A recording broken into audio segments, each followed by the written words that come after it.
ನಮಸ್ಕಾರ ಎಲ್ರಿಗೂ. ಅರಿಯಿತು ಮನವು ಸಂಚಿಕೆಗೆ ಸ್ವಾಗತ. ಬನ್ನಿ, ಇವತ್ತು ಯಾವ ಹಳೆ ಆಚಾರ ಹೊಸ ವಿಚಾರದೊಂದಿಗೆ ನಮ್ಮ ಮುಂದೆ ಬರ್ತಾ ಇದೆ ನೋಡೋಣ ಬನ್ನಿ. ಕೈಗಳಿಗೆ ಬಳೆ ಏಕೆ ಧರಿಸಬೇಕು? ಇದರಿಂದ ಏನಾದ್ರೂ ಸೈಂಟಿಫಿಕ್ ರೀಸನ್ ಇದೆಯಾ? ಆರೋಗ್ಯ ಬೆನಿಫಿಟ್ ಏನಾದ್ರೂ ಇದೆಯಾ? ಬನ್ನಿ ತಿಳ್ಕೊಳ್ಳೋಣ. ಮಹಿಳೆಯರು ಕೈಗೆ ಬಳೆ, ಕಾಲಿಗೆ ಗೆಜ್ಜೆ, ಕಾಲ್ಬೆರಳಿಗೆ ಉಂಗುರ, ಕಿವಿಗೆ ಓಲೆ, ಮೂಗುತಿಗೆ ನತ್ತು ಇವುಗಳನ್ನೆಲ್ಲ ಧರಿಸಬೇಕು ಎಂಬುದು ಕೇವಲ ಅಲಂಕಾರಕ್ಕಷ್ಟೇ ಅಲ್ಲ. ಇವು ಬರೀ ಸಂಪ್ರದಾಯ ಅಥವಾ ಸಂಸ್ಕೃತಿಗೆ ಸಂಬಂಧಿಸಿದ ಸಂಗತಿಗಳು ಅಲ್ಲ. ಇವುಗಳ ಹಿಂದೆ ಪ್ರತಿಯೊಂದಕ್ಕೂ ಶರೀರಶಾಸ್ತ್ರ, ಆರೋಗ್ಯ ಹಾಗೂ ಮಾನಸಿಕತೆಗೆ ಸಂಬಂಧಿಸಿದ ಕಾರಣಗಳಿವೆ. ಆ ಕಾರಣ ಏನು?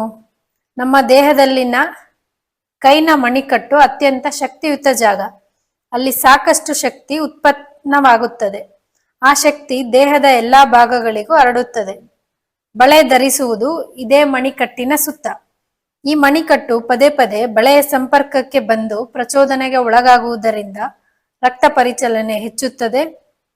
ಹಿಂದೆಲ್ಲ ಮಹಿಳೆಯರು ಪುರುಷರಂತೆ ದೇಹಕ್ಕೆ ಹೆಚ್ಚು ಶ್ರಮ ನೀಡುವ ಕೆಲಸ ಮಾಡದೆ ಹೆಚ್ಚಾಗಿ ಮನೆ ಕೆಲಸಗಳಲ್ಲೇ ಮುಳುಗಿರುತ್ತಿದ್ದರು. ಆಗ ಅವರ ದೇಹಕ್ಕೆ ಹೆಚ್ಚು ಶಕ್ತಿಯನ್ನು ನೀಡುವ ಕೆಲಸವನ್ನು ಬಳೆ ಮಾಡುತ್ತಿತ್ತು.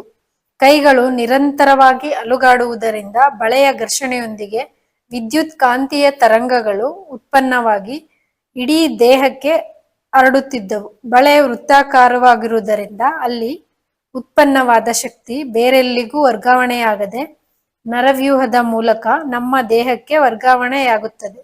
ಇದರ ಪ್ರಮಾಣ ಬಹಳ ಸಣ್ಣದಾದರೂ ನಿರಂತರವಾಗಿ ಈ ಶಕ್ತಿ ದೇಹಕ್ಕೆ ಸಿಗುತ್ತಾ ಇರುವುದರಿಂದ ನಾವು ಕ್ರಿಯಾಶೀಲರಾಗಿರಲು ಬಳೆ ಕಾರಣವಾಗುತ್ತದೆ ಎಂದು ಹೇಳಲಾಗಿದೆ.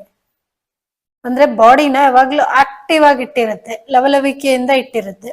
ಗರ್ಭಿಣಿ ಮಹಿಳೆಗೆ ಸೀಮಂತ ಮಾಡಿದಾಗ ಕೈ ತುಂಬ ಗಾಜಿನ ಬಳೆ ಹಾಕುತ್ತಾರೆ. ಈ ಬಳೆಗಳ ಶಬ್ದ ಬೆಳೆಯುತ್ತಿರುವ ಭ್ರೂಣಕ್ಕೆ ಸಂಗೀತದ ಹಾಗೆ.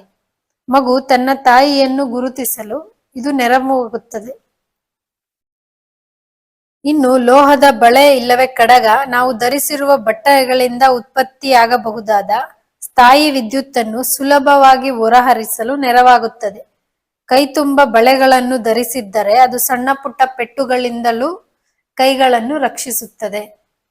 ತಿಳ್ಕೊಂಡ್ರಲ್ಲ, ಕೈಗೆ ಬಳೆ ಹಾಕೋದ್ರಿಂದ ಹೆಣ್ಮಕ್ಳು ಅಲಂಕಾರಕ್ಕೆ ಬಳಸೋ ಬೇರೆ ಬೇರೆ ಸಾಧನಗಳಿಂದ ಏನೇನೆಲ್ಲ ಆರೋಗ್ಯದ ಬೆನಿಫಿಟ್ ಇದೆ ಅಂತ. ಇವೆಲ್ಲ ಪ್ರೆಷರ್ ಪಾಯಿಂಟ್ಸ್ ಅಂತ ಕನ್ಸಿಡರ್ ಮಾಡ್ಬೋದು. ಇವು ನಮ್ಮ ಬ್ರೈನ್ ಆಕ್ಟಿವ್ ಆಗಿಡೋದಕ್ಕೂ ಹೆಲ್ಪ್ ಮಾಡ್ತವೆ. Thank you.